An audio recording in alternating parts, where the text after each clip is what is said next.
to Dark Enlightenment with your host, MARKSSIUS Hill, aka House Hill, the 2-3 of MCs. Welcome to Enlightenment. Peace. Think about it, think about it, about it, think about it, think about it, about it, think about it, think about it, about it, think about it, think about it, about it, think about it. How you doing, family? It's House Hill again with Dark Enlightenment on the god Thoth.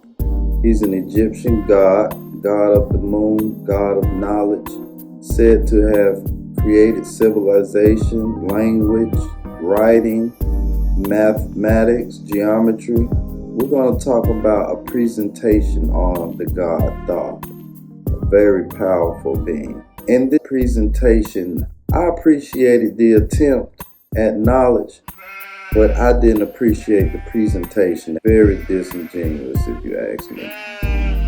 Everything was presented with a whitewash. If you look at the pictures of Thoth, I'm talking about the real Egyptian hieroglyphs, look at the colors in them. And then look at what is compared to him. Do they look anything alike? It's clearly stated in the hieroglyphs, the one that looks like an ibis, the one who is like an ibis. And he is depicted as such in stone. Those hieroglyphs, those words, the one who looks like an ibis, in stone. And some people would say the Great Pyramid is 6,000 years old, some 8, some, but people don't know. But all the real experts agree that it is way older than anybody ever anticipated. Thoth, the god, existed here on earth according to what they want to say, mythology, mystery. They want to make everything a mystery for you. So you think it's so spooky, it can't be real. Which is blasphemous. That's the real blasphemy. The magnificent civilization of ancient Egypt has fired the imagination for millennia, and with good reason. From construction projects as ancient as they are monumental, Cleopatra VII is closer in time to us than to their truly remote construction, to the outstanding intellectual achievements which inspired the foundations of Western science, mathematics, and philosophy. Egypt was and is long thought to be the repository of truly primeval wisdom, from the storied teachings of Imhotep and Hermes Trismegistus, Renaissance and Victorian Egyptomania.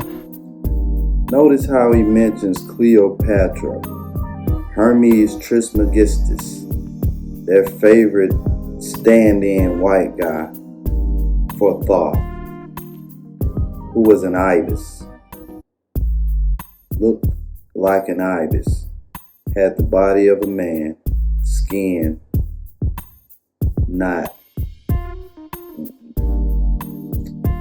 But notice how he mentions these people in relation to Thoth. All white people. Two fanciful contemporary speculations of the Akashic records located beneath the Sphinx somehow.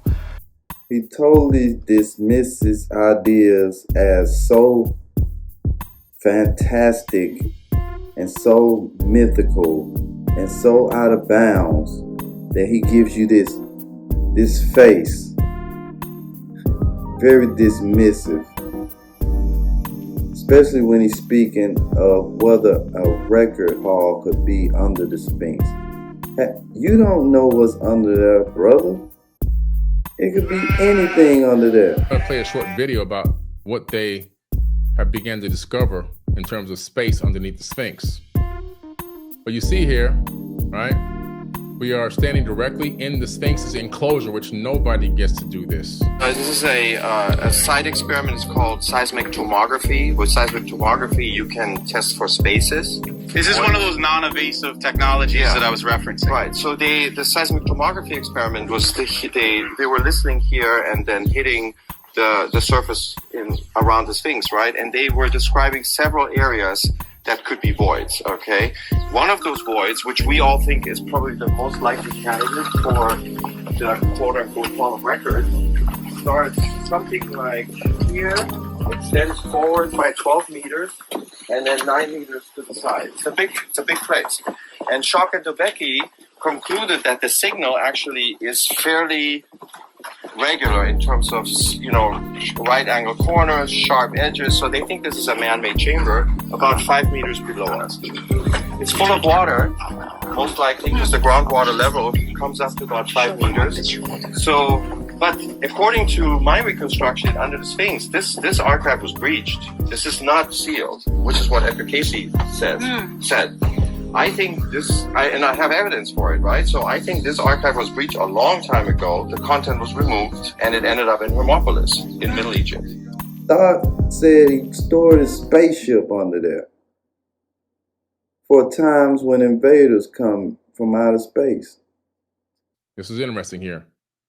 Deep neath the rocks, I buried my spaceship, waiting the time when man might be free. Let me say this again. Deep neath the rocks, I buried my spaceship, waiting the time when man might be free. He's talking about he buried it underneath the Sphinx.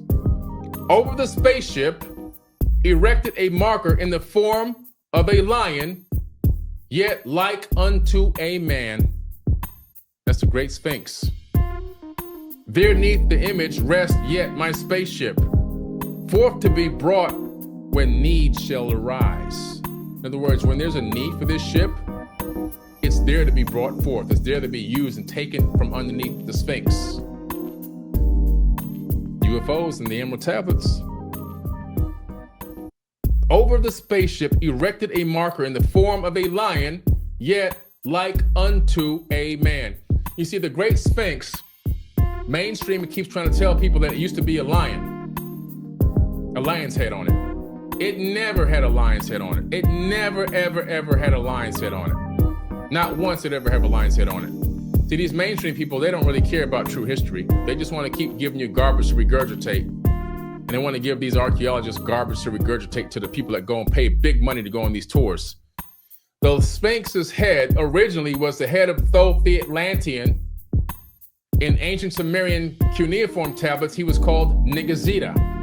And his father, Ea Enki, said, build the Sphinx and aim it at Leo, because that was a time and era that Thoth had the ability and the right to rule, and put your face on it. So the original face of the great Sphinx was actually Thoth's face. Thoth the Atlantean priest king, his face was on the Sphinx. At a time when him and his brother continued to have these internal battles, his brother was Marduk. Marduk is in the Bible. Marduk is in the Torah.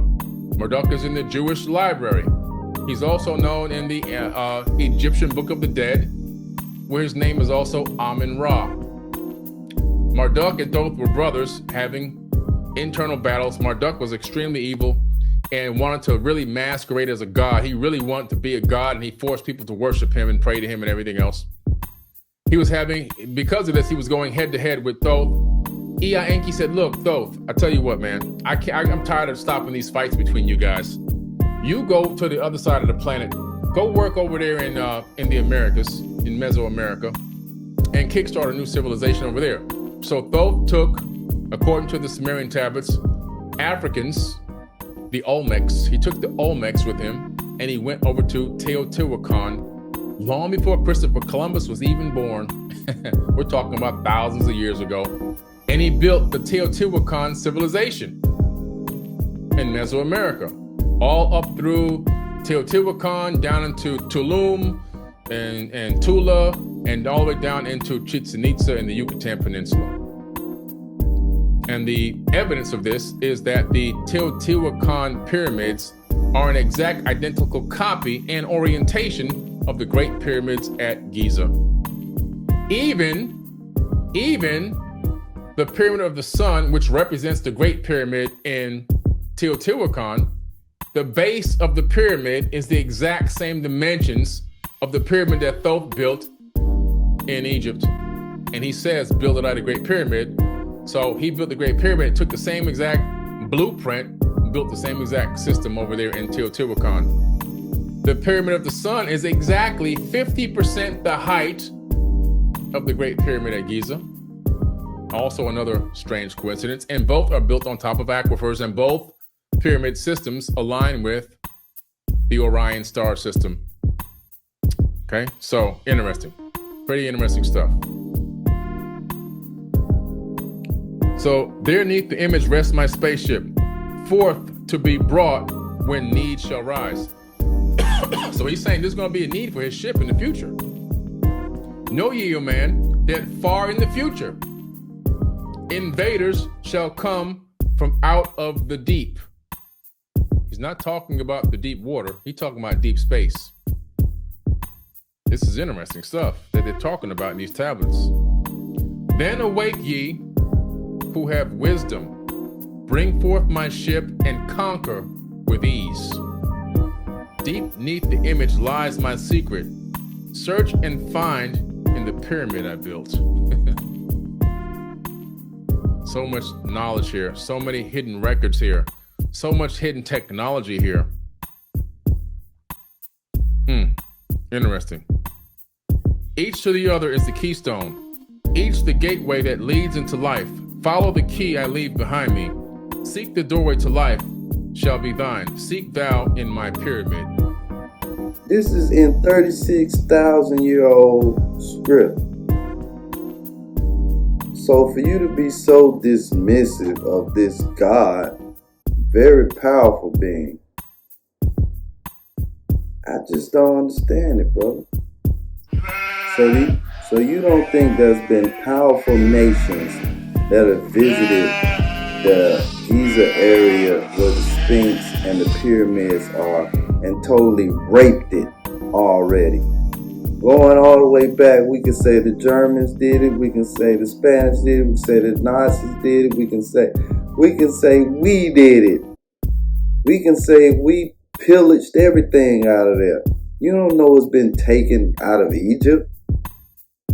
And for you to be so dismissive is disturbing, my fellow.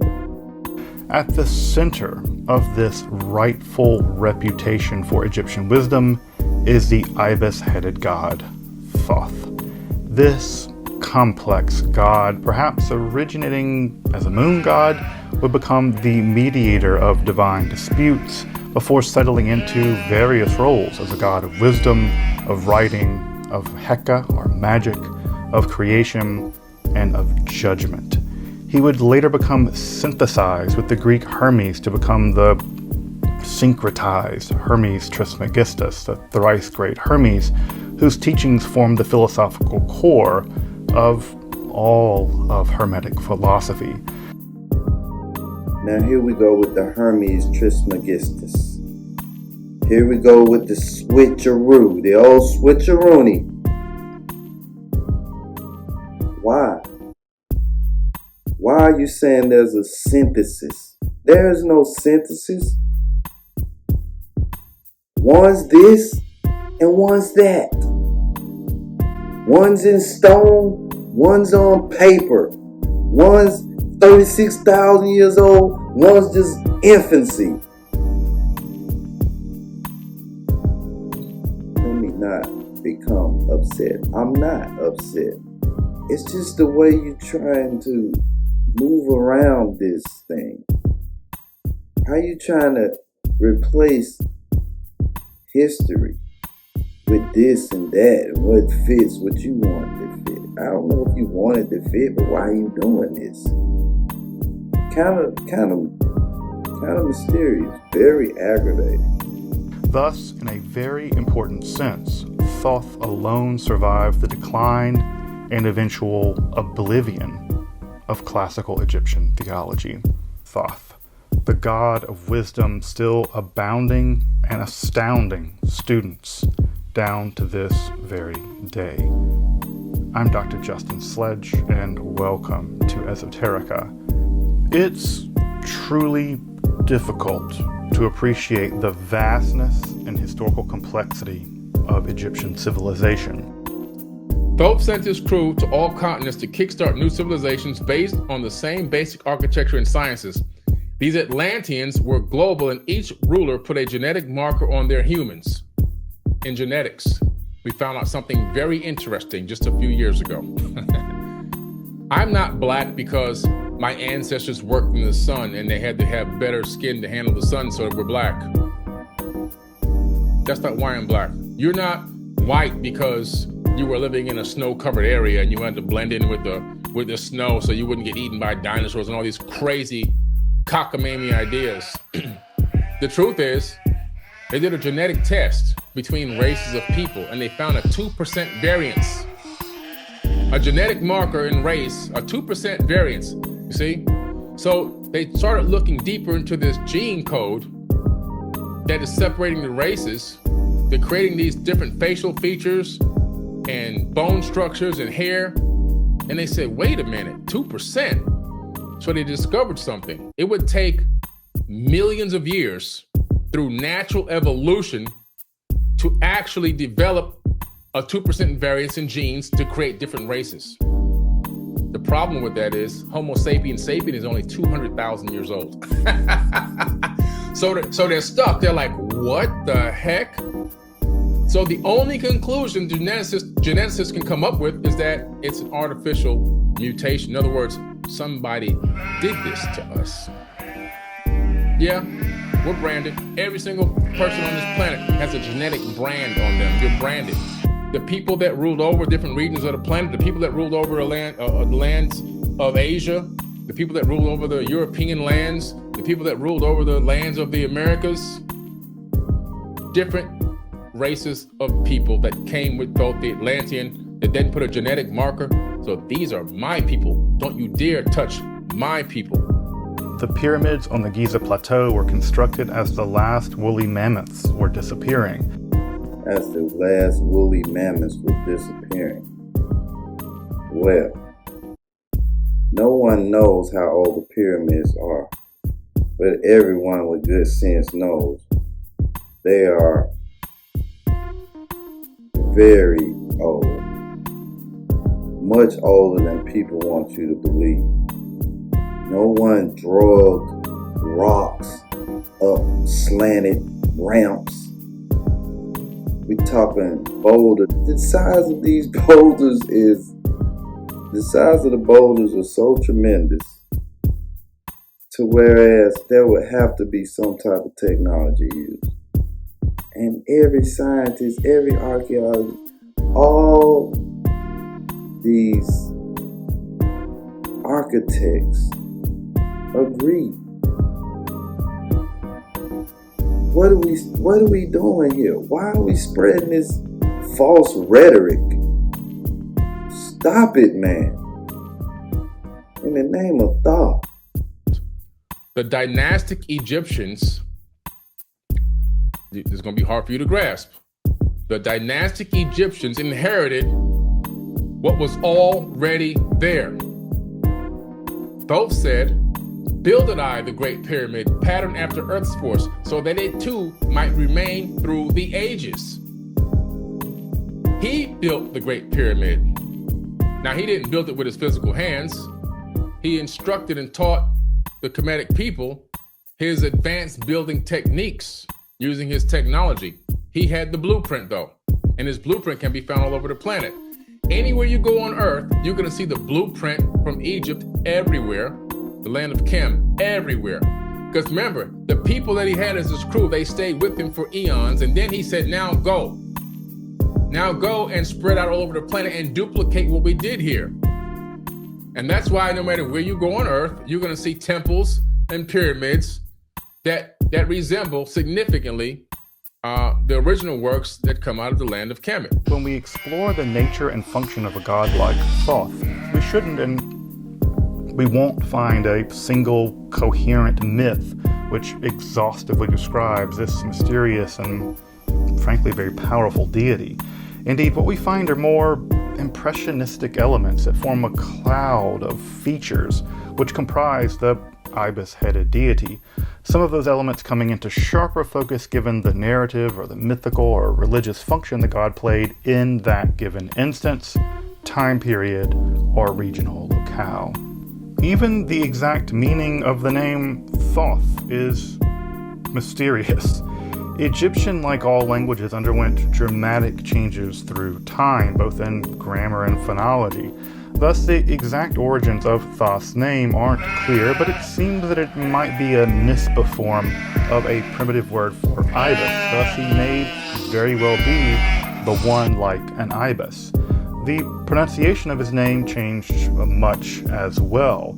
It was marked early on by unknown short vowels and ejectives, which gave way eventually to glottal stops, that voiceless pharyngeal fricative simply becoming a H sound. Perhaps in the New Kingdom it sounds a bit like tahata or tahati, though those changes would eventually come to appear much more like thoth, with the Coptic, depending on the dialect, being something like tahut, and Sahidic or thoth in Bohairic, before being syncretized into Greco-Egyptian as thoth, though an Aramaic form actually preserves it as tuhut, which might be a little closer with that ch sound, but numerous Greek and Coptic transliterations survive, probably the result of, well, regional differences in received pronunciation, and frankly the difficulty of capturing Egyptian phonology in Greek letters. There are just sounds in Egypt that we don't know what they are now, and they certainly can't be captured by Greek letters.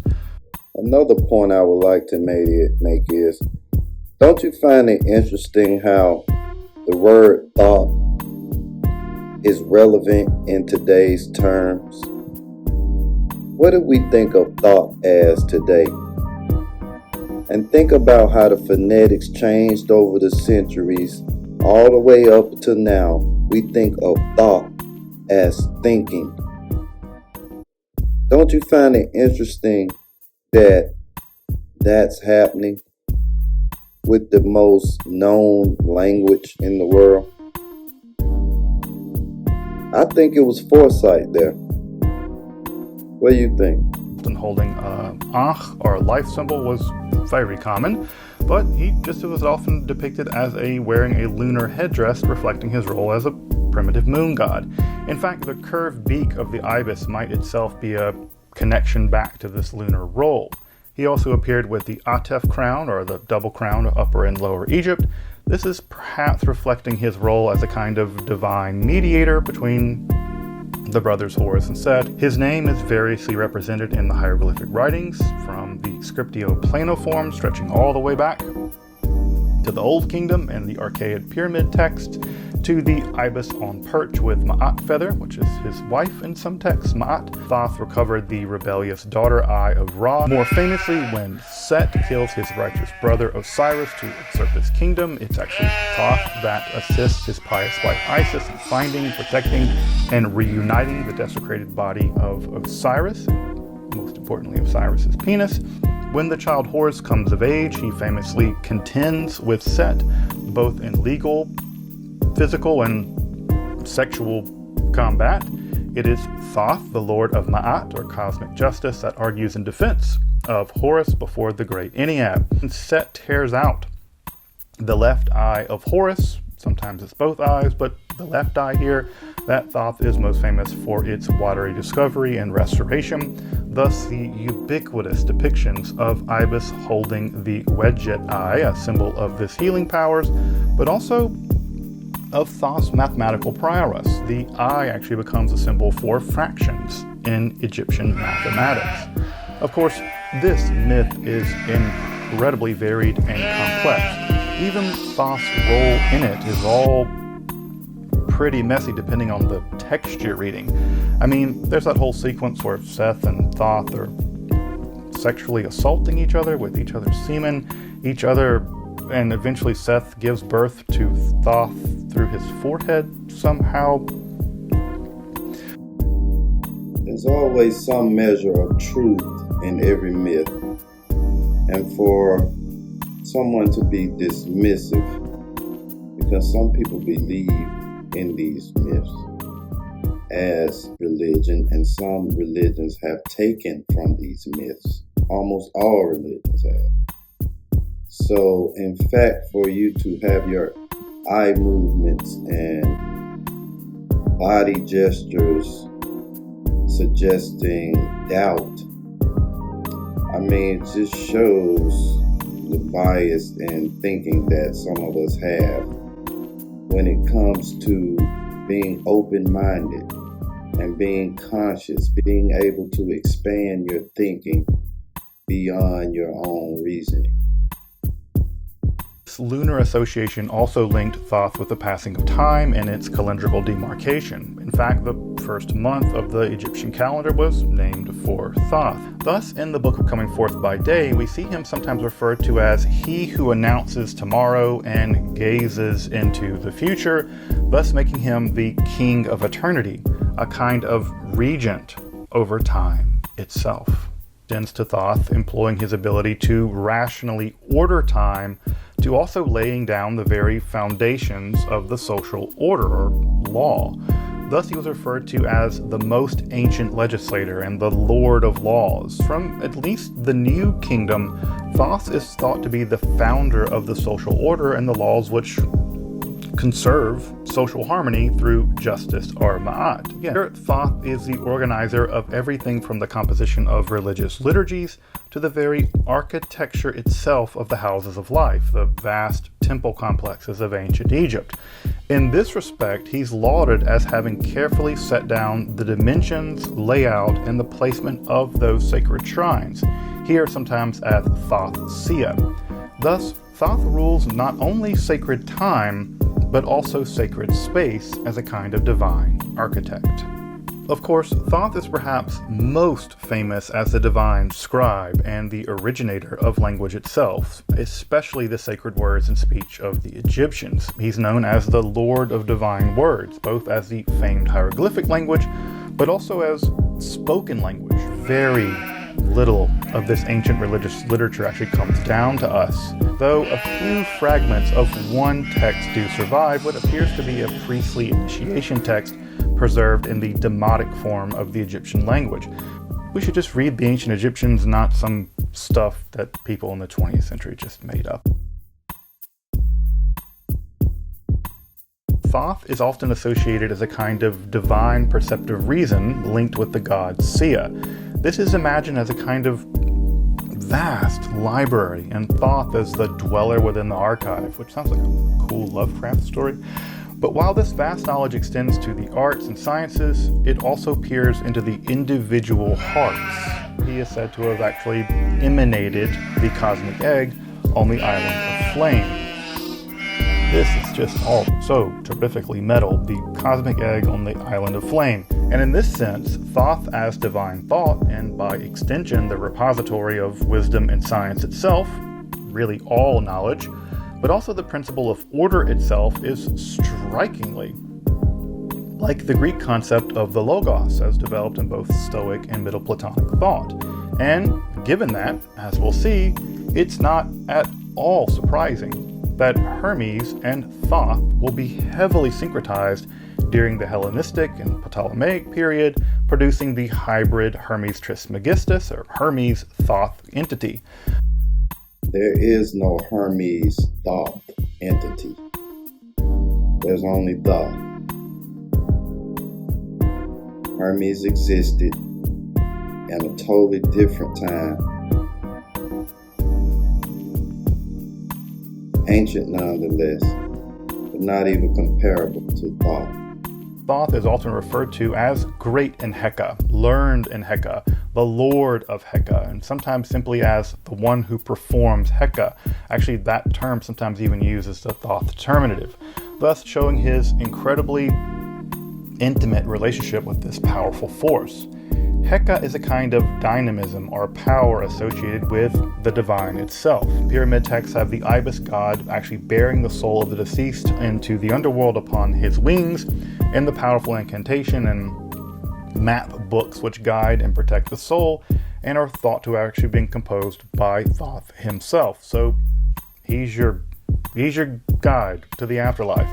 It's completely unsurprising that as Hellenic culture interacted with Egyptian culture, especially during the Ptolemaic and Roman periods, that the natural outcome of religious synthesis would be a syncretism of Hermes and Thoth. Here we go with this synchronism and this synthesis. You want to combine this knowledge so badly that you want to infer that a synthesis has occurred, a combination, which is totally ludicrous. But let's continue. This synthetic quasi-deity, Hermes Trismegistus, or the thrice great, combines the Hellenic god with an epithet of Thoth, thrice great. Sometimes he's actually 8 times great, but we'll go with 3. And let's not forget, Thoth is the originator. He is the original. There's your vision. Of course, Hermes Trismegistus would also be associated with a wide range of occult knowledge practices and occult sciences during this period as well, including especially magic, alchemy, and astrology, all of which were taken to be divinely revealed, primordial wisdom. And let's not forget, Thoth is the originator. He is the original.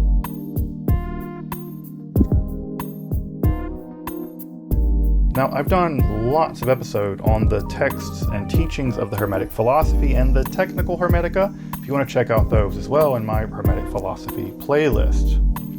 However, this period of Greco-Roman Egyptian synthesis would also mark the twilight of the traditional Egyptian world. But Thoth may very well last. Merged with Hermes, he would then become fused with Enoch and Idris in the Abrahamic world, and his primeval wisdom would survive under a new religious cloak. In the Latin Aesculapius and technical manuals of the occult sciences, he would survive into the Latin West, smuggled right into the heart of Christianity, sometimes even thought to be the teacher of Moses, sometimes thought to be Moses himself. That idea goes back to Artapanus.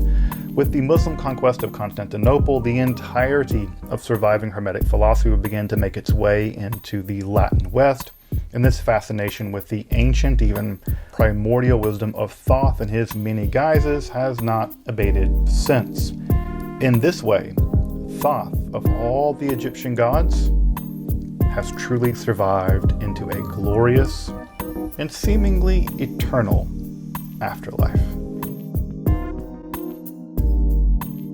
I appreciate the knowledge, my brother. But your presentation was very off-putting. Your attempt at synthesis with Hermes and Thoth,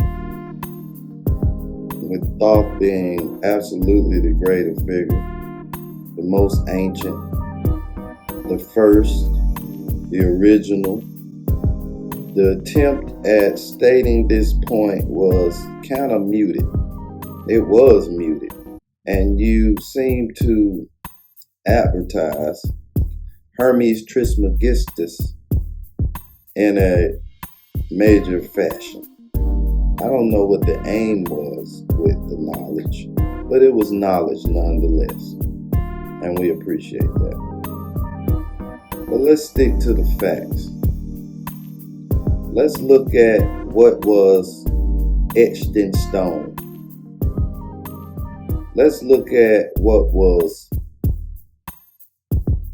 there for what some think is 36,000 years ago, as far as the pyramids. That time fluctuates here and there.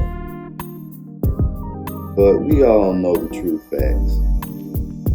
We know the history, artifacts, everything was stolen, ransacked before any normal person could have any knowledge from it. The powers that be have these artifacts stored away. the Smithsonian, the Vatican.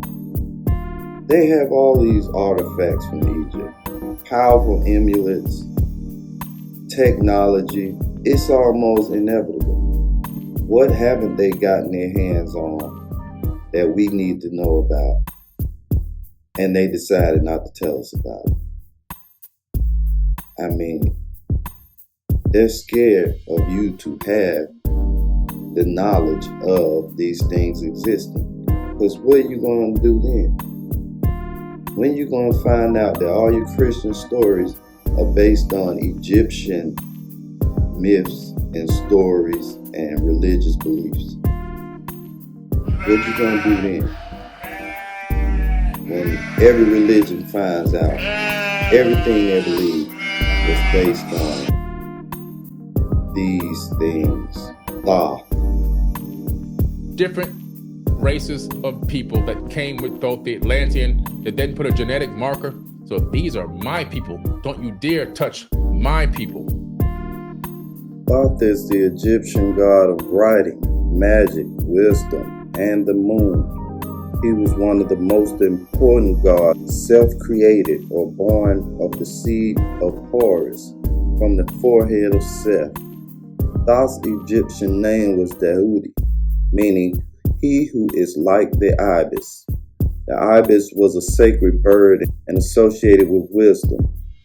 Other forms of his name are Jehuti, Tahuti, Tahuti, Zahuti, Taku, Tatu. He has many names. His name has been Thoth, Tahuti, Jehuti, Tahuti. All right, that's all throughout Africa. He's also been known through Europe as Odin, Mercury. He's also been known as Thor throughout Europe. In the Mesoamerican civilizations in the Americas, he's Quetzalcoatl, Lord Pakal, Kukulkan, Viracocha. So very, very many names. Same person, all right? As Thoth is credited with the creation of a number of branches of knowledge, such as law, magic, philosophy, religion, science, and writing, he was thought to be an infallible judge capable of rendering completely just decisions. The Greeks admired him so greatly that they credited him as the originator of all knowledge on earth and in the heavens. He was also important to the gods, and especially to Ra. Thoth created the written word people use to record their history and keep track of their daily lives. According to some stories, Thoth invented the word and gave it to humanity, while in others, Thoth was the creator and his consort Seshat gave words to the people. In still other variations, Thoth was the creator, or Osiris or Isis gave word to humanity. In every case, Thoth is the creator of written language and the literary arts for both humans and the gods. Did you hear what I just said? They slept in regeneration chambers for 100 years at a time as they astral projected and traveled the universe. This is advanced knowledge, advanced wisdom. These people were super, super, super advanced. Super advanced. Check this out. And Thoth said this: I sent for me the sons of Atlantis. This is important. His crew that stayed with him for all those years, all those eons, building up the land of Kem. He now says, our job here is complete. We have reestablished a high level of civilization. We have reestablished a new golden age in the land of Kemet. This is before the dynastic era even begun. He says this: I sent for me the sons of Atlantis, sent them in many directions, that from the womb of time, wisdom might rise again in her children. This is interesting.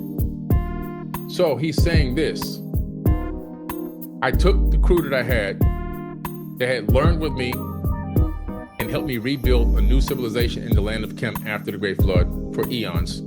Well established now. I told them to duplicate what we did here, and I sent them in all directions on earth. You go here, you go here, you go here, you go there, you go there. duplicate this. Go and raise up men all over the planet. I sent them in many directions.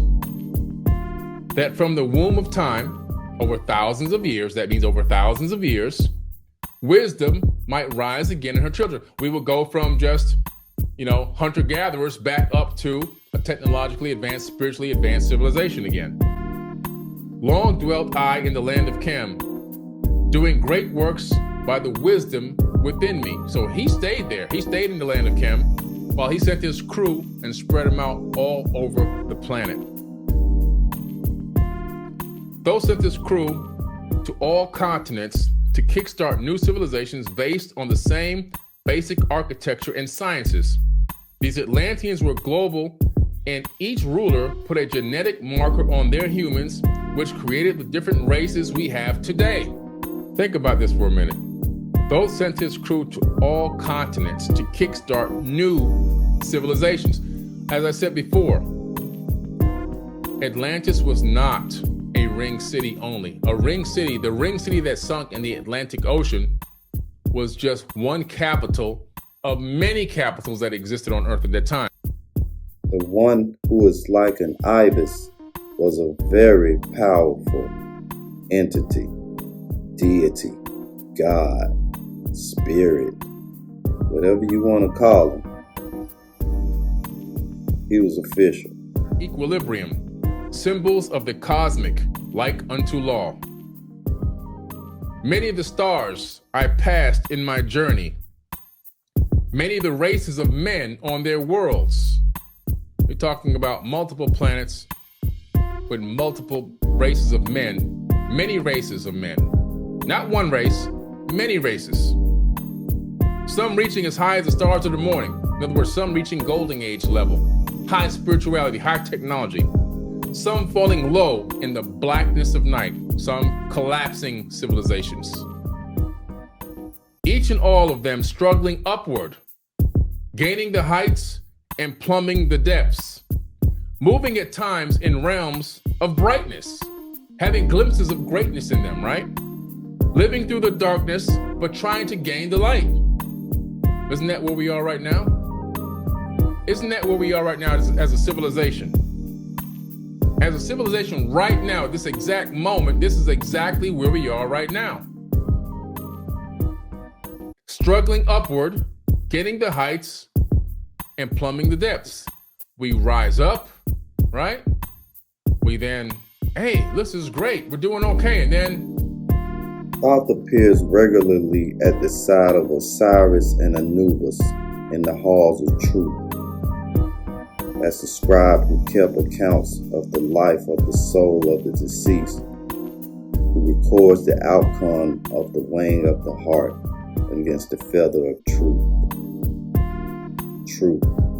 Keep that in mind when you tamper with and try to synthesize him. With mere mortals, the Thoth, the creator for gods. Thoth created things for other gods. And check this out. And Thoth said, then I spoke to them in words calm and peaceful. Calm and peaceful. Telling them of the might of Atlantis. So you see, these Anunnaki beings were actually Atlanteans. Anunnaki means those who came from heaven to earth. It's a generalized term. Just like if you were to get in a spaceship with me and we traveled to another planet, let's say we went to Mars, and we met some Martians there. The Martians say, who are you guys? And we say, we're Earthlings. We're not going to say, oh, I'm a Floridian from Miami. I'm not going to do that. I'm just going to say I'm an Earthling, right? That's what we tell them. We're Earthling. Both of us, we're from Earth. So Anunnaki is a generalized term, right? Atlantis is their civilization. They built an Atlantean civilization on Earth, the Moon, and Mars, according to ancient texts, not according to Billy Carson. Pretty interesting. Atlantis was a global civilization. It was not just a ring city, and I'm going to show you here in a minute. So then I spoke to them in words calm and peaceful, telling them of the might of Atlantis, saying, we were the children of the sun and its messengers. He called himself a messenger and his crew messengers. He did not call himself God. Here's something very interesting now, where it gets really interesting again. Cowed I them by my display of magic science. So what he's saying is, when he says cowed, C-O-W-E-D, that's an old term, an old way of saying I confused them. This technology, when I pulled out my doodads out of my pocket, when I pulled out my watch and my cell phone and some other things that I had that had fancy buttons and lights on it, when I did that, it got them like, wow, this is crazy. What is this stuff? Right? Until at my feet, they groveled. So these people at that point, when a more advanced being with technology meets a less advanced civilization, the less advanced civilization is going to immediately deify them and begin to pray to them, drop down, become humble, and so forth and so on. And that's exactly what happened. And so somebody's asking about Aleister Crowley. Aleister Crowley actually deciphered a version of the Emerald Tablets. It's available on Amazon, actually. I don't know about reaching his level of occult power. You can reach any level of any power that you want simply by practicing it. Wisdom. We got to keep it alive. We got to keep it going. You need to know about more than Jesus, I believe. You need to know more than Muhammad. You need to know more than Buddha. You need to know as much as you can, because no one knows anything. So, Thoth's veneration is among the longest of any Egyptian gods or any deity from any civilization. His name was often taken by the kings of Egypt, scribes and priests. He is most commonly depicted as the man with the head of an ibis or seated baboon. But in all the glyphs in stone, he is presented as an ibis, a dark-skinned ibis, with dark-skinned people all around him. But that's irrelevant, right?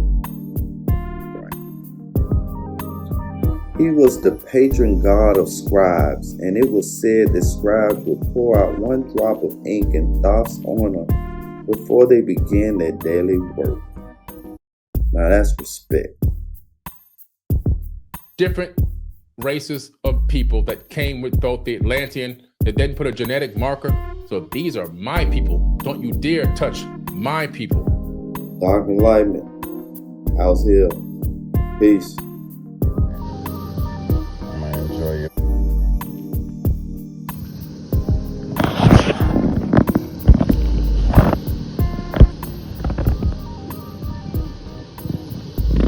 This is where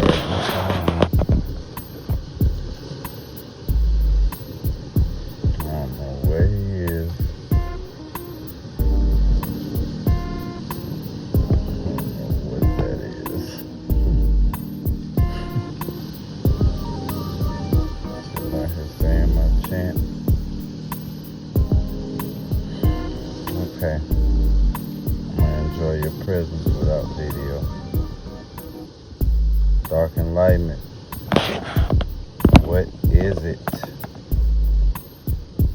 What is that?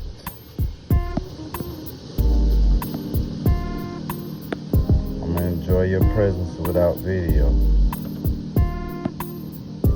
Dark Enlightenment.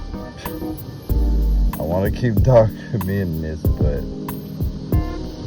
I'm out. I'm gonna enjoy this without video.